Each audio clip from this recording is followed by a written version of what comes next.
रामपुर गांव में विनोद नाम का एक आदमी रहता था। जितना प्यारा उसका नाम था, वह उतना ही आलसी किस्म का आदमी था। उसे केवल खाने पीने और सोने के बारे में सूझती। विनोद के माता पिता को विनोद की चिंता हमेशा सताया करती। रुक्मणी, हमारे बेटे का क्या होगा? मुझे तो उसकी चिंता बहुत रहती है। वह कब अपने पैरों पर खड़ा होगा? अजी, आप ठीक बोल रहे हैं जी। मुझे भी विनोद की चिंता हमेशा रहती है। रुक्मणी, क्यों ना हम लोग विनोद का विवाह एक खूबसूरत सी लड़की देखकर कर देते हैं। ठीक है, हम विनोद का विवाह खूबसूरत सी लड़की देखकर कर देते हैं। सुबह होती है। विनोद के पिता अमीर चंद अपने बेटे का रिश्ता लेकर बगल के गांव में जाते। भाई साहब, मेरे बेटे का नाम विनोद है। मैं आपके बगल के गांव का हूँ। मैं आपके घर अपने बेटे का रिश्ता लेकर आया हूँ। अमीर चंद जी लड़की वाले लड़के के घर रिश्ता लेकर जाते हैं। आप है कि जो खुद लड़की वाले के घर रिश्ता लेकर आए हैं? फकीर चंद जी, मुझे अपने बेटे की बहुत चिंता सताती रहती। मैं इसीलिए आपके घर रिश्ता लेकर आया हूँ। अमीर चंद जी, मैं अपनी बेटी का विवाह आपके बेटे से करने के लिए तैयार हूँ। अमीर चंद अपने बेटे विनोद का किसी तरह रिश्ता तय करके अपने घर आते हैं और अपनी पत्नी से बोलते हैं, रुक्मणी, मैं अपने बेटे का रिश्ता फकीर चंद के घर तय कर आया हूँ। आप बहुत अच्छा किए जो आप विनोद का रिश्ता तय कर आए। शादी के बाद विनोद अपने पैरों पर जरूर खड़ा हो जाएगा। किसी तरह विनोद के पिता अपने बेटे का विवाह एक लड़की से कर देते हैं, लेकिन विनोद पर कोई असर नहीं हो रहा था। विनोद पहले की तरह वह घर पर सोता रहता। विनोद की पत्नी को यह सब देखा नहीं गया। वह अपने पति से बोलती है, आपको शर्म नहीं आती? दिन भर निठल्लों की तरह घर में पड़े रहते हैं। पूरे गांव के मर्द सुबह होते काम पर चले जाते। उनकी पत्नियां कितना सुखी रहती हैं। जब से मेरा विवाह आपसे हुआ है, किसी भी चीज का सुख नहीं है। ये कैसी बातें कर रही हो प्रीति? मैं जहाँ भी जाता वहाँ मुझे छोटे काम ही मिलते हैं। तुम्हें तो पता ही है, मुझे छोटे काम बिल्कुल भी पसंद नहीं है। छोटा काम तुम करोगे नहीं, बड़ा काम मिलेगा ही नहीं तो देखना, कुछ दिनों में भूखे मरने की नौबत आ जाएगी। अरे भाग्यवान तुम, उसकी चिंता काहे को कर रही हो? देखना, मुझे एक ना एक दिन जरूर बड़ा काम मिल ही जाएगा। दिन भर निठल्लों की तरह सपने देखना छोड़ दो। ऐसे हाथ पर हाथ धरने से कुछ नहीं होगा। विनोद की पत्नी प्रीति, जो मेहनती लड़की थी, वह मजबूर होकर अपने सास ससुर से अपने पति विनोद का शिकायत करती है। मैंने आज तक अपना मुंह नहीं खोला। आप बड़े आदमी हैं, पर अब मैं चुप नहीं रहूंगी। आपके आलसी और निठल्ले बेटे से। आपका बेटा विनोद कोई काम धाम नहीं करता, केवल दिन भर सोता रहता और बड़े सपने देखता। आपको क्या लगा था शादी कराने से वह सुधर जाएगा? बहू, मुझे माफ कर दो बहू। मुझे क्या पता था कि विनोद शादी के बाद भी निठल्लों की तरह घर बैठा रहेगा। मैंने सोचा था कि अगर उसकी शादी हो जाएगी तो वह अपने पैरों पर खड़ा हो जाएगा। इसी तरह दिन गुजर रहे थे। विनोद के माता पिता की उम्र हो चुकी थी। वो दोनों भगवान को प्यारे हो गए थे। एक दिन की बात है, विनोद अपने घर में बैठा हुआ था। उसे बहुत जोड़ों की भूख लगती है। अरे भाग्यवान कहाँ चली गई? मुझे बहुत जोड़ों की भूख लगी है, मुझे जरा भोजन दे दो। विनोद की आवाज सुनकर उसकी पत्नी प्रीति विनोद के पास आती है। कहाँ से दूं भोजन? घर में भोजन का एक भी दाना नहीं है। क्यों, क्या हुआ? आखिर क्या हो रहा है सारा भोजन? अजी, सभी बचे हुए राशन भी खत्म हो चुके हैं। अब लगता है हमें भूखे ही सोना पड़ेगा। आप तो कोई काम नहीं करते तो कहाँ राशन इकट्ठा होगा? अपनी पत्नी की यह बात सुनकर विनोद घर के बाहर आता है और मन ही मन सोचता है, मुझे बहुत जोड़ों की भूख लगी है। गांव में कोई भी भोजन नहीं देगा। अब करूं तो क्या करूं? क्यों ना अपने मित्र हरिया के घर चलता हूं, शायद वह मेरा मदद करे। विनोद फिर हरिया के घर की ओर निकल जाता है और वहां पहुंचकर वह अपने मित्र से बोलता है, हरिया भाई, मेरी सहायता करो। मैं इस समय बहुत परेशानी में हूँ। घर में खाने के लिए अन्न का एक दाना भी नहीं है। अगर तुम मुझे उधार पैसे दे दोगे तो तुम्हारा मेरे ऊपर बहुत एहसान होगा। मैं तुम्हें एक हफ्ते में लौटा दूंगा। विनोद, तुम कब तक उधार की जिंदगी जियोगे? तुम क्यों ना कोई काम करते हो जिससे तुम्हें उधार की जिंदगी नहीं जीनी पड़ेगी। हरिया, मैं तुमसे ज्ञान लेने नहीं आया हूँ। मुझे पैसों की बहुत जरूरत है। देना है तो दो, नहीं तो मुझे दूसरों के घर जाना पड़ेगा पैसे लेने। विनोद की बात सुनकर हरिया को गुस्सा आ जाता है। वह विनोद को गुस्से से बोलता है, विनोद भाई, मेरे पास पैसे तो बहुत है, पर मैं तुम्हें दूंगा नहीं। तुम एक नंबर का मक्कार और धोखेबाज इंसान हो। पैसे लेने के बाद तुम पैसे देना भूल जाते हो। विनोद फिर उदास होकर हरिया के घर से आने लगता है। तभी उसे एक पेड़ दिखता है, जहां पर विनोद पेड़ के नीचे बैठकर वह आराम करने लगता है। अब मैं करूं तो क्या करूं, मुझे तो कुछ समझ नहीं आ रहा। अगर घर गया तो मेरी पत्नी बहुत गुस्सा करेगी। विनोद इतना सोच ही रहा था, तभी उस पेड़ से आवाज आती है। विनोद, क्या हुआ? तुम ऐसे उदास क्यों बैठे हो? आखिर क्या हुआ? बोलो, क्या बात है? विनोद उस पेड़ की आवाज सुनकर वह डर जाता है। डरते हुए वह पेड़ से बोलता है, तुम पेड़ नहीं हो सकते, क्योंकि पेड़ तो बोल ही नहीं सकते। तुम कौन हो? मुझे बहुत डर लग रहा है। विनोद, तुम डरो मत, डरने की कोई बात नहीं है। विनोद, मैं एक जादुई पेड़ हूँ, मैं तुम्हारा मदद कर सकता हूँ। क्यों? तुम क्यों करोगे मेरा मदद? मैं अपना मदद खुद कर लूंगा। विनोद, मुझे सब पता है, तुम्हें पैसे की बहुत जरूरत है। तुम्हारे घर खाने के लाले पड़े हैं। तुम्हें कैसे पता मेरे घर के बारे में? आखिर तुम कौन हो? विनोद, मैंने बोला ना कि मैं जादुई पेड़ हूँ। मुझे सब पता है। तुम नेक दिल इंसान लगे, इसीलिए मैं तुम्हारा मदद करना चाहता हूँ। अच्छा ठीक है, पेड़ जी आप मेरी मदद कैसे करेंगे?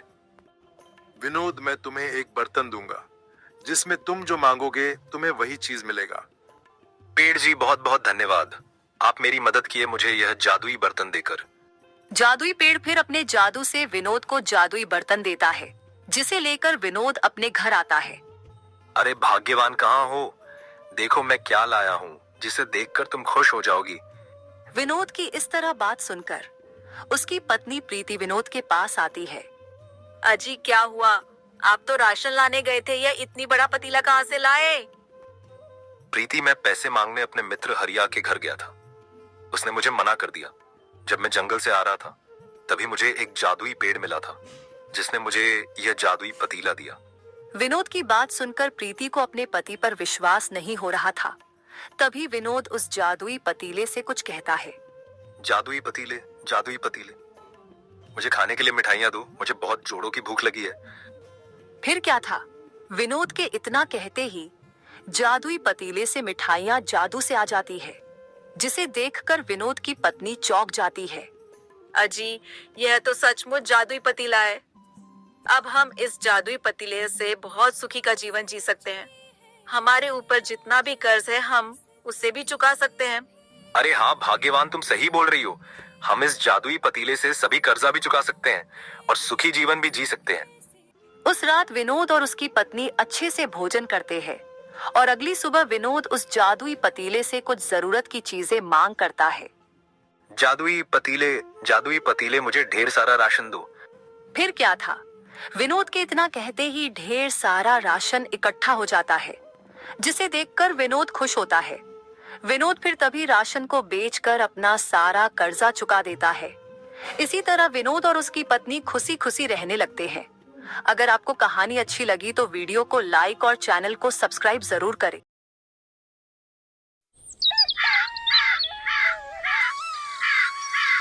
रामपुर गांव में विजय नाम का एक गरीब किसान अपनी पत्नी के साथ रहता था।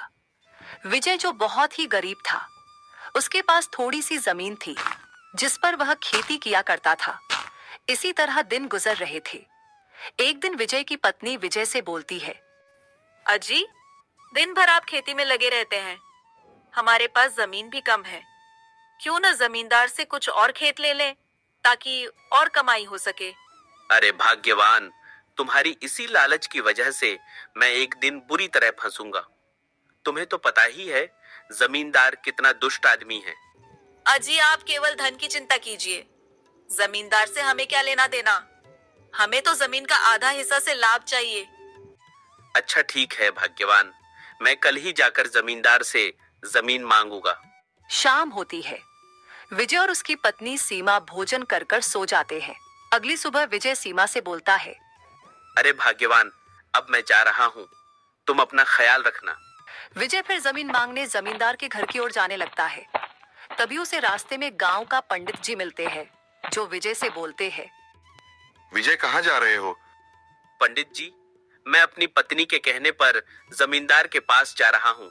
विजय, आखिर क्या काम है? तुम क्यों जमींदार के पास जा रहे हो? पंडित जी, मैं अपनी पत्नी के कहने पर जमींदार के पास जा रहा हूँ। विजय, आखिर क्या काम है? तुम क्यों जमींदार के पास जा रहे हो? पंडित जी, मेरी पत्नी मुझसे ज्यादा मुनाफे के लिए जमींदार से और ज्यादा खेती की जमीन लेकर खेती करने के लिए कह रही है, ताकि हम लोग और मुनाफा कमा सके। विजय, तुम्हारी पत्नी बहुत लालची है। पंडित जी, मेरी पत्नी को क्या पता कि मैं खेती कैसे करता हूँ। वह मेरा दर्द क्या जाने। विजय, तुम सही बोल रहे हो। तुम्हारा दर्द तुम्हारी पत्नी क्या जाने। पंडित जी, अब मैं जा रहा हूँ, मुझे वापस घर भी आना है। विजय, चलो ठीक है, तुम जाओ। विजय फिर आगे बढ़ता है और वह जमींदार के घर पहुंचता है। जमींदार जी, मेरा नाम विजय है। मैं आपकी कुछ थोड़ी सी जमीन पर खेती करता हूँ। मुझे और भी जमीन चाहिए खेती करने के लिए। विजय, मैं तुम्हें जमीन एक शर्त पर दूंगा। तुम्हें मेरा एक काम करना होगा। जमींदार जी, क्या काम बोलिए, मैं आपका कोई भी काम कर दूंगा। विजय, दूसरे गांव में मेरा दोस्त है, तुम्हें उसे एक हीरो की भरी पोटली उसे देना होगा। मैं तुम पर बहुत भरोसा करता हूँ, इसीलिए मैं तुम्हें यह काम दे रहा हूँ। जमींदार जी, ठीक है, मैं कल ही आपका काम कर दूंगा। जमींदार फिर हीरो की भरी पोटली विजय को देता है। विजय फिर वापस अपने घर आता है और अपनी पत्नी से पूरी बात बताता है। क्या जमींदार जी ने जमीन देने की बात कही? भाग्यवान, जमींदार जी हमें जमीन खेती करने के लिए दे रहे हैं, मगर उसके बदले मुझे उनका काम करना होगा। यह हीरे से भरी पोटली मुझे उनके बगल के मित्र को पहुंचानी है, तभी वह मुझे खेती करने के लिए जमीन देंगे। ठीक है, अब आप सो जाइए। आपको कल सुबह ही जमींदार के मित्र के घर जाना है। अगली सुबह विजय हीरो की भरी पोटली लेकर जमींदार के मित्र हरिया के घर जाने लगता है। विजय, जो बहुत ज्यादा दूरी तय करके जमींदार के घर पहुंचता है। जमींदार का मित्र हरिया विजय का इंतजार कर रहा था। हरिया जमींदार जी, मैं आपका हीरो से भरी पोटली लाया हूँ, जो जमींदार जी ने दिए हैं। विजय, मुझे सब पता है, उन्होंने तुम्हारे बारे में बताई है। तुम बहुत ईमानदार आदमी हो। तुम्हारे जैसा ईमानदार आदमी ढूंढने पर भी नहीं मिलेगा। यह लीजिए अपना हीरो की भरी पोटली। ठीक है विजय, लाओ दो। विजय किसान, जो हीरो की भरी पोटली हरिया को देता है। हरिया जमींदार जी, अब मैं चलता हूँ, मुझे अभी जमींदार के पास भी जानी है। उनसे खेती करने के लिए जमीन भी तो लेनी है। विजय, अच्छा ठीक है, अब तुम जाओ। विजय फिर शाम होते होते जमींदार के घर आता है और जमींदार से बोलता है। जमींदार जी, मैं आपका कहे मुताबिक हीरो की भरी पोटली आपके मित्र के पास पहुंचा आया हूँ। विजय, बहुत अच्छा। मैं अपना कहा हुआ वादा पूरा करता हूँ। मैं तुम्हें 2 एकड़ जमीन दे रहा हूँ, जिस पर तुम खेती करना। सुबह होती है। अगली सुबह विजय अपनी पत्नी से बोलता है। अरे भाग्यवान, तुम्हें पता है जमींदार जी हमें 2 एकड़ जमीन दिए हैं खेती करने के लिए। अजी, क्या सचमुच जमींदार जी आपको खेती करने के लिए जमीन दे दिए हैं? जमींदार जी हमें जो खेत दिए हैं खेती करने के लिए, हम उसमें क्या खेती करें? अजी, मैं तो कह रही हूँ आप उसमें बैंगन की खेती करिए। बाजार में बैंगन की सब्जी की बहुत भाव है। ठीक है भाग्यवान, मैं बाजार से बैंगन के पौधे लाकर लगा दूंगा। विजय फिर बाजार से बैंगन के पौधे खरीदने निकल जाता है। वह अपने बाजार के सब्जी मंडी में जाता है, जहाँ बैंगन के पौधे बिक रहे थे। अरे विजय भाई, बहुत दिन बाद सब्जी मंडी में दिख रहे हो, कहो कैसे आना हुआ? अरे मंगरू भाई, मैं जमींदार से कुछ जमीन लेकर उसमें बैगन के पौधे लगाने वाला हूँ, इसीलिए मैं सब्जी मंडी में बैगन के पौधे खरीदने आया हूँ। विजय भाई, मैं अभी तुम्हें बैंगन का पौधे देता हूँ। विजय का मित्र मंगरू फिर विजय को बैंगन के पौधे देता है, जिसे लेकर विजय अपने घर आता है। विजय फिर अगली सुबह खेतों में बैंगनों के पौधे लगा देता है। इसी तरह दिन गुजर रहे थे। कुछ ही महीनों बाद विजय की बैंगन की फसल तैयार हो जाती है। अरे सुनती हो भाग्यवान, हमारे खेत में बैंगन की फसल हो चुकी है। मैं जा रहा हूँ सभी बैंगनों को सब्जी मंडी में बेचने। अजी, आप ठीक बोल रहे हैं जी। आप जाइए और सभी बैंगनों को सब्जी मंडी में बेच आइए। विजय फिर अपना ठेला लेकर बैंगन की फसल को तोड़ने के लिए निकल जाता है। वह सभी बैंगनों को तोड़कर उसे ठेले पर रखकर सब्जी मंडी में बेचने लगता है। अरे विजय भाई, जरा मुझे 1 किलो बैंगन देना। अभी देता हूँ। विजय फिर 1 किलो बैंगन तौलकर उस औरत को देता है। शाम होते होते विजय अपना सारे बैगन बेचकर अपने घर आता है। अरे भाग्यवान, मैं सभी बैगनों को बेच दिया हूँ। मैं कल ही जमींदार को फसल का आधा पैसा दे आऊंगा। अगली सुबह विजय जमींदार के घर पहुंचता है और फसल का आधा हिस्से का मुनाफा जमींदार को देता है। सेठ जी, यह लीजिए फसल का आधा हिस्से का मुनाफा। बैंगन की फसल बोया था जिसमें खूब मुनाफा हुआ है। विजय फिर वापस अपने घर आता है और अपनी पत्नी के साथ इसी तरह खेती कर कर खुशी खुशी रहने लगता है। अगर आपको यह कहानी अच्छी लगी तो वीडियो को लाइक और चैनल को सब्सक्राइब जरूर करें। मदनपुर गांव में हरिया किसान अपनी पत्नी कुसुम के साथ रहता था। उन दोनों का एक बेटा था जिसका नाम मोहन था। मोहन बड़े से शहर में MBA करके एक बड़े से ऑफिस में काम करता। वहीं मोहन के पिता हरिया जो खेत में काम किया करते थे। एक दिन हरिया किसान अपने खेतों में से काम कर कर वह अपने घर आ रहा था। तभी उसे रास्ते में एक गांव का आदमी मिल जाता है जो हरिया किसान से बोलता है, अरे हरिया भाई, तुम्हारे बेटे का क्या हुआ? उसकी पढ़ाई अभी तक पूरी नहीं हुई, क्या अभी तक वह घर नहीं आया? अरे नहीं भाई रामू, ऐसी बात नहीं है।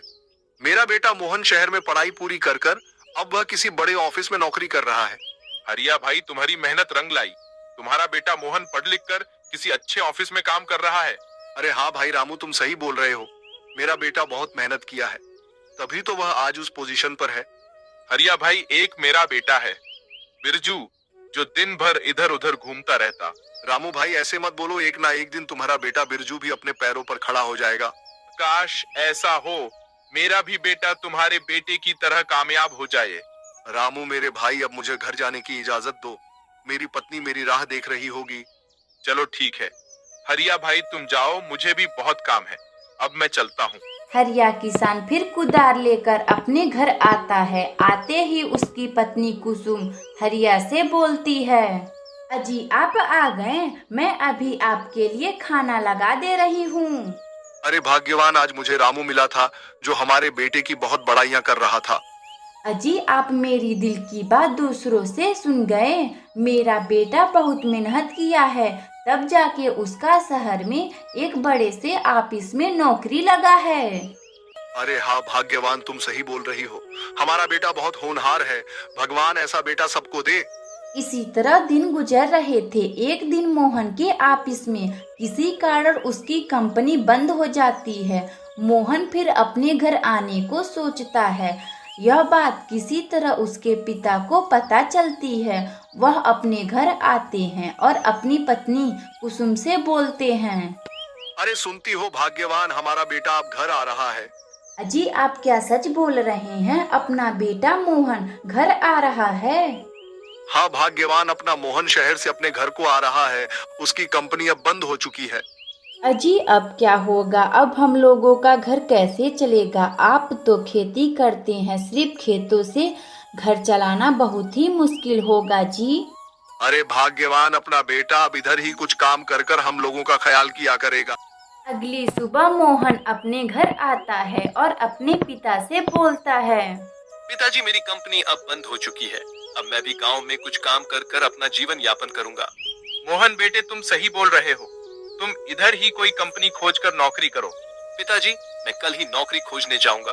अगली सुबह मोहन एक नौकरी खोजने एक कंपनी में जाता है। जाते ही वह मैनेजर से बोलता है, हेलो सर, मेरा नाम मोहन है। मैं शहर से MBA किया हूँ। आपकी कंपनी में कोई भी काम हो तो मुझे दे दे। मोहन, हमारे इस कंपनी में कोई भी सीट खाली नहीं है। सीट पहले से ही भरी पड़ी है।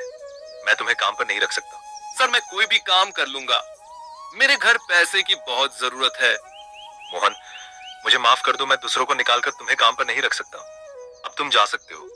मोहन फिर उदास होकर दूसरे कंपनी में जाता है। जाते ही वह मैनेजर से पूछता है नौकरी के बारे में। सर मेरा नाम मोहन है, मुझे काम की बहुत आवश्यकता है। आपकी कंपनी में कोई काम हो तो मुझे दे। मोहन, मेरे कंपनी में कोई भी सीट खाली नहीं है। मैं तुम्हें काम पर नहीं रख सकता। मोहन फिर उदास होकर अपने घर आता है और पूरी बात अपने माता पिता को बताता है। पिताजी मैं आज बहुत सी कंपनियों में नौकरी खोजने गया था, लेकिन मुझे कोई भी नौकरी देने के लिए तैयार नहीं हो रहा है। मोहन बेटे, तुम चिंता मत करो, तुम्हें एक ना एक दिन नौकरी मिल ही जाएंगी। पिताजी, अब मैं बाहर घूमने जा रहा हूँ, शाम होते होते मैं घर वापस आ जाऊंगा। ठीक है मोहन, तुम जाओ, बाहर घूम कर आओ। मोहन फिर बाहर घूमने चला जाता है। तभी उसे रास्ते में एक पानी पूरी का ठेला दिखता है, जहाँ बहुत सारे लोग पानी पूरी खा रहे थे। अरे वाह, मुझे मिल गया आइडिया। अब मैं भी कल से पानी पूरी बेचना शुरू कर दूंगा। मोहन फिर अगली सुबह से पानी पूरी का ठेला खोल लेता, जिस पर MBA पानी पूरी वाला लिखा हुआ था। मोहन की दुकान देखकर कुछ लोग उसके दुकान पर पानी पूरी खाने के लिए जाते हैं। भाई मोहन, मुझे जरा अपना पानी पूरी खिलाना। जरा देखो कि तुम कैसे पानी पूरी खिला रहे हो। अभी खिलाता हूँ। मोहन फिर पानी पूरी खिलाने लगता है। उस ग्राहक को मोहन का पानी पूरी बहुत ही अच्छा लगता है। मोहन भाई वाह, क्या पानी पूरी बनाते हो तुम, खाने में तो मजा ही आ गया। मोहन इसी तरह पानी पूरी बेचता और खुशी खुशी अपने माता पिता के साथ रहता, और कुछ ही समय में मोहन एक बहुत बड़ा बंगला भी खरीद लेता। मोहन अपने नए बंगले में अपने माता पिता के साथ खुशी खुशी रहने लगता। अगर आपको यह कहानी अच्छी लगे तो वीडियो को लाइक करें और चैनल को सब्सक्राइब करें और बेल आइकन को दबाना ना भूलें। हमें कमेंट में बताएं कि हमारी कहानी आप लोगों को कैसी लगी।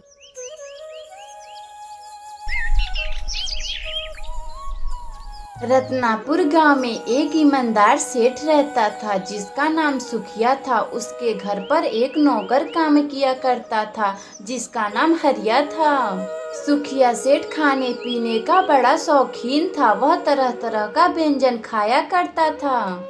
अरे ओ हरिया, चलो आज हम बाहर घूमने चलते हैं। ठीक है मालिक, चलिए हम चलते हैं। सुखिया सेठ अपने नौकर के साथ बाहर घूमने चला जाता है। तभी उन्हें रास्ते में एक गांव का नागरिक मिलता है, जो सेठ सुखिया से बोलता है। सेठ जी, आज मेरे घर में दावत है। मैं चाहता हूँ कि आप चलिए मेरे घर दावत खाने। अरे हाँ हाँ, क्यों नहीं, मैं अभी चलता हूँ। सेठ सुखिया फिर उस आदमी के घर दावत खाने चला जाता है, जो बहुत से भोजन बनवाया हुआ था। सेठ जी, अब आप खाना शुरू कीजिए और खाकर बताइए कि ये कैसा बना है। अरे हाँ, क्यों नहीं, मैं अभी खाकर बताता हूँ। सेठ सुखिया खाने का निवाला अपने पेट में डालता है। उसे दावत का खाना बहुत ही अच्छा लगता है। भाई वाह, दावत खाने में तो मजा ही आ गया। अरे वाह, क्या दावत है, इसे खाने में तो मजा ही आ गया। सेठ सुखिया दावत खाकर चला जाता है और अपने घर आकर अपने नौकर से बोलता है। हरिया वाह, उस आदमी के घर का दावत खाने में तो मजा ही आ गया। सेठ जी, क्या सचमुच आपको दावत अच्छा लगा? अरे हाँ हरिया, मुझे दावत बहुत अच्छा लगा। काश कभी ऐसा दावत मुझे फिर मिले खाने को। हरिया फिर सेठ के घर से काम कर कर अपने घर आता है। अपनी पत्नी से बोलता है। अरे सुनती हो, एक बात बोलूं? अजी क्या बात है, जो भी बोलना है बोलिए, इसमें पूछने की क्या बात है। सेठ जी को दावत खाना बहुत अच्छा लगता है, क्यों ना हम उन्हें दावत पर बुलाए? अजी आप सही बोल रहे हैं, हमें सेठ जी को दावत पर बुलाना चाहिए। उनके वजह से हम लोगों का घर चलता है। अगली सुबह हरिया काम करने सेठ के घर जाता है और उनसे बोलता है। सेठ जी, मेरी पत्नी बहुत अच्छा खाना बनाती है, आप मेरे घर शाम को दावत पर आइए। अच्छा ठीक है हरिया, मैं जरूर आऊंगा। शाम होती है। शाम को सेठ सुखिया दावत खाने अपने नौकर के घर जाते हैं। हरिया खाने में बहुत ही अच्छा अच्छा पकवान बनवाया हुआ था। सेठ जी खाना शुरू कीजिए, यह सभी भोजन मेरी पत्नी ने बनाया है। सेठ सुखिया अपने नौकर के घर भोजन करने लगता है। उसे उसकी पत्नी की बनाई हुई भोजन बहुत ही अच्छा लगता है। हरिया, क्या स्वादिष्ट भोजन बनाती है तुम्हारी पत्नी, इसे खाने में बहुत अच्छा लगा। अरे इसके सामने तो बड़े बड़े होटल भी फेल है। हरिया की पत्नी, मैं तुमसे एक बात बोलूं? सेठ जी हाँ बोलिए, कैसी बात बोलना चाह रहे हैं आप? हरिया की पत्नी, मैं चाहता हूँ कि तुम मेरे घर खाना बनाओ, जिसकी सुगंध से मैं ज्यादा भोजन कर पाऊंगा। सेठ जी हाँ क्यों नहीं, मैं खाना बनाने के लिए तैयार हूँ। मैं कल से खाना बनाने के लिए आया करूँगी। अगली सुबह से हरिया की पत्नी गौरी सेठ सुखिया के घर खाना बनाने जाया करती है। हरिया की पत्नी रसोई घर में खाना बनाती और सेठ सुखिया उसी रसोई घर में खाया करता। गौरी जो भी खाना बनाती वह उसे अपने घर लेकर आती, जिसे वह दोनों पति पत्नी खाया करते। अरे भाग्यवान सेठ जी को तुम्हारी बनाई हुई भोजन कैसा लगा? अजी, मेरा बनाया हुआ भोजन का सुगंध सेठ को बहुत ही अच्छा लगा। वह अंगुलियां ही चाटते रह गए। तो क्या सचमुच सेठ जी तुम्हारे बनाए हुए भोजन की सुगंध से सेठ जी ने भोजन किया? अजी हाँ सेठ जी, मेरे बनाए हुए भोजन की सुगंध से उन्होंने अपना भोजन किया। इसी तरह दिन गुजर रहे थे। हरिया की पत्नी गौरी प्रतिदिन सुखिया सेठ के घर खाना बनाने जाती और सेठ सुखिया जो गौरी की बनाई हुई भोजन की सुगंध से सेठ सुखिया अपना भोजन किया करता था। एक दिन की बात है, गौरी के मन में लालच आ जाती है। वह अपने पति हरिया से बोलती है, अजी हम लोग सेठ जी को खाने का सुगंध से भोजन करवाते हैं, उन्हें जरूर हमें कुछ भेंट के तौर पर देना चाहिए। भाग्यवान सेठ जी हमें खाने को तो भोजन दिया करते हैं, अब वह क्या दे सकते हैं? अजी आप सेठ जी के घर जाइए और उनसे पैसे मांग कर ले आइए। अरे भाग्यवान कैसे पैसे? मैं तो उनके घर कोई काम भी नहीं करता, केवल उनके साथ इधर उधर घुमा करता। अजी मुझे कुछ नहीं सुनना, आप जाइए और सेठ जी से पैसे मांग कर ले आइए। हरिया फिर सुखिया सेठ के यहाँ पैसे मांगने जाता है। हरिया क्या बात है? तुम जो इतने सुबह सुबह मेरे घर आ गए, बोलो क्या बात है? सेठ जी मेरी पत्नी मुझे बोली है आप जाइए और सेठ जी से भोजन के सुगंध का पैसा मांग कर लाइए। अरे ऐसी बात है, तुम रुको, मैं अभी आता हूँ। सेठ सुखिया इतना बोलकर अपने कमरे में जाता है और सिक्के की रखी धनराशि को खनखनाहट की आवाज में निकालता है। हरिया को सिक्के की खनखनाहट सुनकर वह सोचता है, लगता है सेठ जी ज्यादा सिक्के देंगे, इसीलिए ज्यादा आवाज आ रही है। सेठ सुखिया फिर अपने कमरे में से बाहर आता है। हरिया सेठ की हाथों में सिक्के ना देखकर वह सेठ जी से बोलता है, सेठ जी आपके हाथों में तो एक भी सिक्के नहीं है, आपके कमरे में से तो बहुत आवाज आ रही थी। हरिया तुम शायद समझे नहीं सिक्कों की खनखनाहट से। मुझे तो कुछ भी समझ नहीं आ रहा, आप क्या कहना चाहते हैं? हरिया कैसे सिक्के?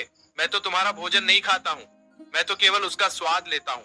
भोजन तो वह तुम दोनों खाते हो, इसीलिए मैं तुम्हें सिक्के की खनखनाहट सुनाया हूँ। हरिया को सेठ जी की बात समझ आ जाती है। वह अपने घर आ जाता है। आते ही उसकी पत्नी, अजी क्या हुआ, आपको सेठ जी ने पैसे नहीं दिया? अरे नहीं भाग्यवान, उन्होंने कहा है कि वह तो केवल भोजन का सुगंध लेते हैं, भोजन तो हम सब करते हैं, इसीलिए वह हमें पैसे नहीं दिए हैं। हरिया की पत्नी को समझ आ जाता है और वह अब बिना पैसों के सेठ सुखिया के घर खाना बनाया जाया करती थी। अगर आपको यह कहानी अच्छी लगी तो हमारे वीडियो को लाइक करें और चैनल को सब्सक्राइब करें।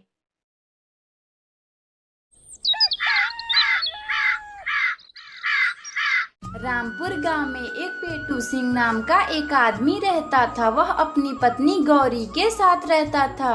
पेटू सिंह कुछ भी कामकाज नहीं जानता था, वह सिर्फ घर पर बैठकर खाता रहता। उसकी पत्नी जो सारा कामकाज करती। पेटू सिंह को कामकाज से दूर दूर तक कोई नाता नहीं था। अरे सुनती हो, मेरे लिए खाना लाओ, मुझे बहुत जोरों की भूख लगी है। अजी आपको दिन भर बस खाने की ही सूझती है, कोई काम धंधा करने का तो मन नहीं करता। दिन भर बस खाने पीने की ही बातें करते हैं।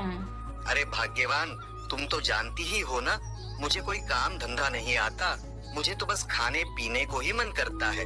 हाँ हाँ, बस केवल खाओ पियो, काम काज तो करना नहीं है। मैं जा रही हूँ धनीराम सेठ के यहाँ काम करने। पेटू सिंह की पत्नी धनीराम सेठ के यहाँ नौकरानी का काम करने चली जाती है।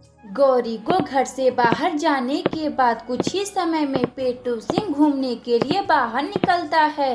तभी उसे रास्ते में हरिया नाम का एक आदमी दिखता है जो उसका पड़ोसी था। हरिया, मुझे भी अपने साथ ले चलो। तुम कहाँ जाओगे? तुम तो कोई काम धाम नहीं जानते। हरिया, मेरी पत्नी मुझसे बोलती है कि तुम कोई काम धाम नहीं करते, बस केवल खाते रहते हो। चलो ठीक है, तुम इतना बोल रहे हो तो मैं तुम्हें काम पर ले चलता हूँ, मगर वह तुम काम नहीं कर पाओगे। हरिया, तुम चिंता मत करो, मैं कोई भी काम कर लूंगा। हरिया फिर पेटू सिंह को लेकर अपने दोस्त के पास जाता है जो घर घर जाकर चोरियां किया करता था। सरदार, यह मेरा दोस्त है, इसे भी वही काम करना है जो हम लोग करते हैं। हरिया, यह काम इतना आसान नहीं है, इस आदमी की बस की बात नहीं है। सरदार, आप बिल्कुल चिंता मत करें, मैं चोरी कर लूंगा। घर पर इस तरह ताना सुनने से तो अच्छा है कि चोरी ही कर लूं। चलो ठीक है, अगर तुम चोरी करना ही चाहते हो तो हम लोगों की समूह में शामिल हो जाओ। सरदार चोरी का पूरा विचार हरिया और पेटू सिंह को बताता है और उन लोगों से बोलता है, सुनो तुम दोनों, आज रात हम बगल के गांव में चोरी करने चलेंगे, तुम लोग ठिकाने पर आ जाना। इतना बोलकर चोरों का सरदार वहाँ से चला जाता है। पेटू सिंह फिर शाम तक अपने घर आता है। उसकी पत्नी पहले से घर पर आ चुकी थी। अजी, कहाँ गए थे आप जो इतनी शाम को आ रहे हो? अजी, क्या आपको कोई काम मिला? अरे हाँ भाग्यवान, मुझे काम मिल गया है, मैं शाम होते ही अपने काम पर चला जाऊंगा। अजी, ऐसा कौन काम है जो आप शाम को जाएंगे? अरे भाग्यवान, तुम उसकी चिंता काहे को कर रही हो? बहुत से काम जो रात में भी किया जाता है। अजी, कुछ भी हो, आपको काम मिल गया, बस इतनी ही बहुत है। रात होती है। पेटू सिंह अपनी पत्नी के सो जाने के बाद वह चोरी करने निकल जाता है। वह सबसे पहले हरिया के पास जाता है और उसे साथ लेकर सरदार के बताए हुए ठिकाने पर जाता है, जहां सरदार इनका पहले से ही राह देख रहा था। तुम दोनों जाओ, घर में जो सबसे कीमती चीज है उसे लेकर मेरे पास आओ। हरिया और पेटू सिंह फिर चोरी करने घर के अंदर जाते हैं और सबसे पहले कीमती चीज चुरा कर लाते हैं और सरदार उन्हें चोरी करने के लिए कुछ पैसा देता है। ये लो, तुम दोनों आज की अपनी कमाई, कल फिर से हमें चोरी करने चलना है। पेटू सिंह पैसे को लेकर अपने घर आता है और फिर अपनी पत्नी को देता है। अरे भाग्यवान, यह लो पैसे जिसे मैं कमा कर लाया हूँ। तुम कहती थी कि मैं कोई काम नहीं करता, अब मैं हर रोज काम पर जाया करूँगा। अजी, आप इतने पैसे कहाँ से लाए हो? अरे भाग्यवान, तुम उसकी चिंता मत करो। पेटू सिंह अपनी पत्नी को अपने बारे में कुछ नहीं बताता। जब भी उसकी पत्नी पूछती तो वह कोई ना कोई बहाना बनाकर टाल देता था। अरे भाग्यवान, मैं आज फिर काम पर जा रहा हूँ, तुम अपना ख्याल रखना, मैं काम कर कर सुबह होते ही घर आ जाऊंगा। अजी ठीक है, आप जाइए और सुबह होते ही चले आइएगा। इधर पेटू सिंह चोरी करने निकल जाता है, उधर गौरी को अपने पति पर शक होने लगता है। यह हर रोज कहाँ जाते हैं, मुझे भी नहीं बताते हैं, मैं आज इनका पता लगाऊंगी। गौरी भी पेटू सिंह का पीछा करने लगती है। वह देखती है कि उसका पति चोरी करने जा रहा है।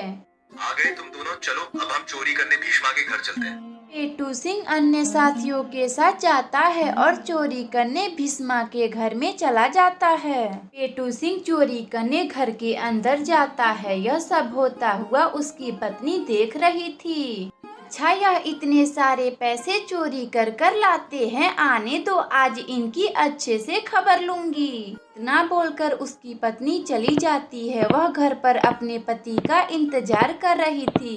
पेटू सिंह चोरी कर कर अपने घर आता है और उसकी पत्नी उससे बोलती है, अजी आप कहाँ गए थे? मैंने आज आपको देख लिया, आप चोरी करने गए थे। अरे भाग्यवान, तुम्हें कैसे पता चला कि मैं चोरी करने जाता हूँ?